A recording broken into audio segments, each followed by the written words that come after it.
ඔයාගේ පෙම්වතියට මේ beauty hacks ටික කිව්වොත් එයා ෂුවර් එකටම ඔයාට කිස් එකක් දෙයි. මේවා අනිවාර්යෙන් try කරන්න. මුලින්ම නාසයේ කළු ලප.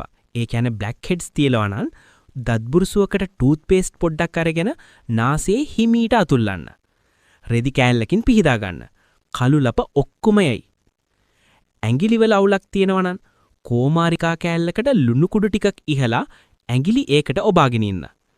ටික වෙලාවකින් ලේන්සුවකින් පිහදා ගන්න. ඇඟිලි වලට මාර සනීපයක් දැනෙයි. දත් කහ පාට වෙලා කැතයි වගේ නම් බය වෙන්න එපා. ටූත් පේස්ට් වලට කහ කුඩු චුට්ටක් එකතු කරලා දත් මදින්න. සුදු පාට වෙයි. ඇස් යට කළු වෙලාද? යෝගට්, හාල් පිටි, කහ සහ මීපැණි එකට කලවම් කරලා මූණේ ගාන්න. විනාඩි 20ක් තියලා හොදන්න. මූණ නිකම්ම බ්‍රයිට් වෙයි. අන්තිම එක. හෙයා බෑන්ඩ්ස් බුර්ලු වෙලා නම් උණු වතුර එකට දාන්න. ආපහු තිබ්බ වගේම තද වෙයි.